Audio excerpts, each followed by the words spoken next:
If this is the kind of thing that you stumble on just because you happen to sit down and open up a conversation with an employee of color, how much more of this has been going on?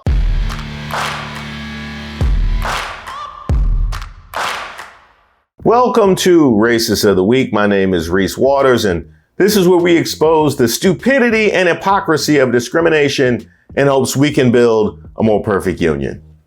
And also laugh. As usual, I would like to thank today's sponsor, Racism. And don't forget to like and subscribe to the page, and definitely leave me any possible suggestions for nominees in the comments. Now, those of you that have been following my account for a while, we used to be very heavily in the social justice space before we got more squarely into politics. And the reason for that was because after so much frustration of seeing the same stories over and over again, I thought it was fit to maybe adjust some of the systemic issues head on and the people responsible for those that were enabling this behavior on the street. And one of the things that I learned about black cops after seeing a number of incidents of brutality and mistreatment involving black police officers is that black cops are cops first, they are black second, and they are strip club patrons third.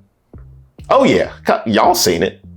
I'll be honest, I just finished watching We Own the City. Kind of weird what happened to Marlo, now that I think about it. But then I get stories like this. Today's nominee, the Hawaii Department of Law Enforcement.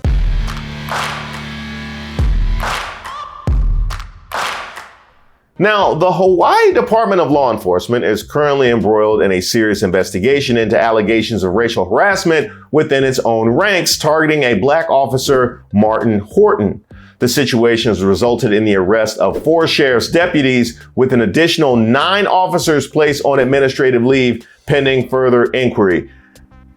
You realize how bad racism has to be for anybody to be arrested for it, but especially for police to be arrested for it. How bad does racism have to be where you start arresting police? They don't even arrest police for loss of life. That's how bad this racism has to be. I would have guessed that maybe this is going on in some foreign country where they take this kind of thing seriously. But last I checked, Hawaii's still in America, right? Yeah, we still claim them. That is wild. Now, the accusations detail a pattern of discriminatory behavior directed at Horton, a 56-year-old black officer undergoing training. Incidents reportedly occurred during routine field exercises where Horton endured the racist abuse. So they just started early. They just started during training. I guess that was to get him ready for the street. Is that what it is? We got to make sure he ready for the racist abuse he gonna get on the streets of Hawaii. Y'all have no idea how bad Oahu and Maui can get after dark. And it also makes me wonder where the other black officers were. I guess maybe they had gone through the same training and it had been normalized. The arrests included Deputy Sheriff William K Keahi, who faces charges of reckless endangering and harassment, as well as Sergeants Eric Mitamura and Alvin Turla, both charged with racial misconduct-related harassment. Deputy Sheriff William Gary also faced harassment charges in connection with the same incidents, and this also triggered a broader examination into the department's organizational culture and practices, with the Criminal Investigations Division spearheading efforts to uncover any systemic issues. Any systemic issues?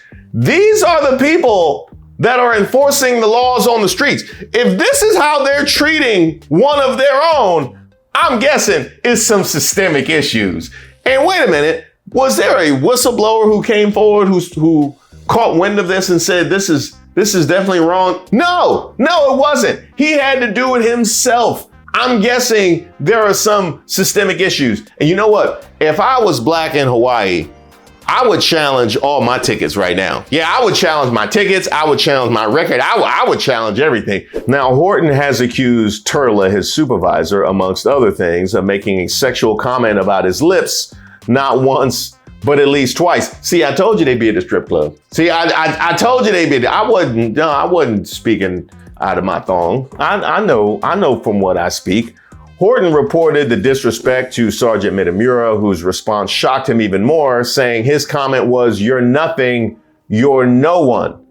Now, Martin Horton, who bravely brought these issues to light, recounted enduring a series of degrading remarks and offensive treatment from colleagues ever since he started his tenure with the department. His complaints range from racial comments to instances where he was given orders that endangered his safety. Like, for instance, Keahi, who was assigned to the airport division, allegedly put Horton's life at risk by ordering the man to rush into traffic at Daniel K. Inouye International Airport to stop a moving vehicle while on foot, which, by the way, violated safety policies. So he ordered him to violate safety policies by rushing into traffic to stop a moving vehicle while on foot. By the way, no non-black trainees ever received any orders, anything like this. And you have to think about what's going through Horton's head when he gets an order that he knows endangers his safety, but he doesn't want to be insubordinate. But he has a sneaking suspicion this is probably having to do with race because they led with comments about fried chicken and about his lips. I forgot about the fried chicken thing, but that kind of goes without saying when they're making racial comments. Think about the math that you have to very quickly do in your head before thrusting yourself in a potentially life-threatening scenario.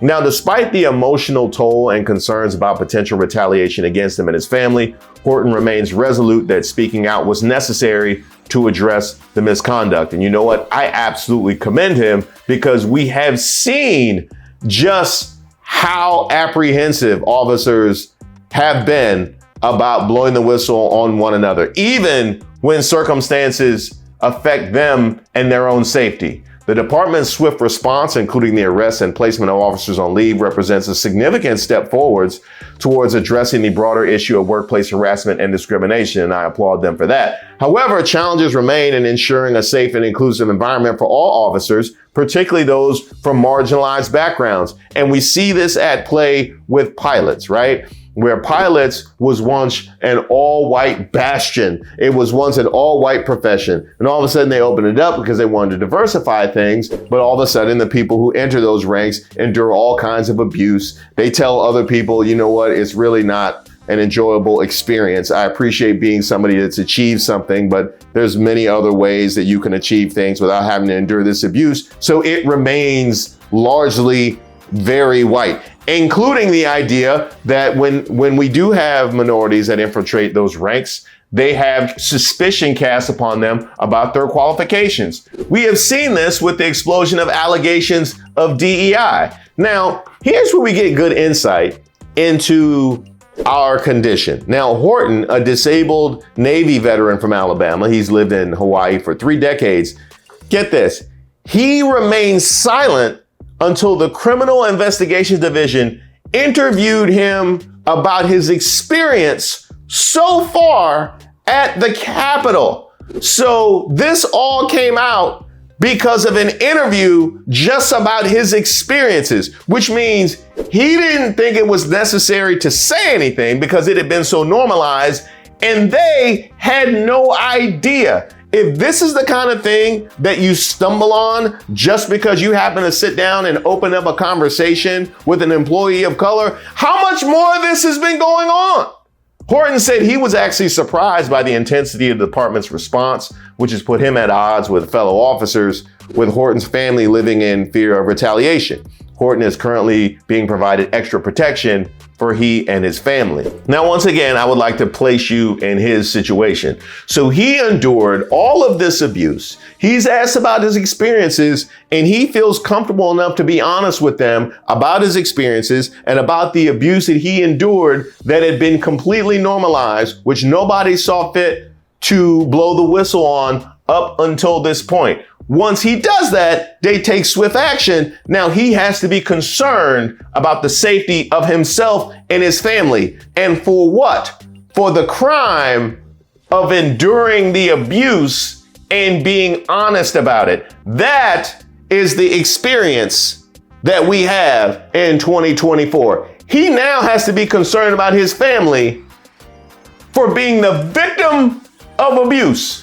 That is where we're at with our police departments across the country. Congratulations, Hawaii Department of Law Enforcement. you are our racist of the week. In fact, I should actually name these officers because the Department of Law Enforcement was actually the one that blew the whistle. So I am going to congratulate Deputy Sheriff William K Keahi, Sergeants Eric Mitamura, Alvin Turla, and Deputy Sheriff William Gary. That also goes for everybody else that was placed on administrative leave and anybody else they might not have gotten to who just saw not fit to say anything. Congratulations, you are our racist of the week. As always, if you have somebody you would like to nominate, go ahead and leave it in the comments. You can email me at reese.waters@gmail.com. I may not get to all of your comments, but I do always get to my emails. So feel free to email me if you have any suggestions for possible nominees or if you have any thoughts on this particular story. And be sure to subscribe to the page to make sure you get notified when the next video drops.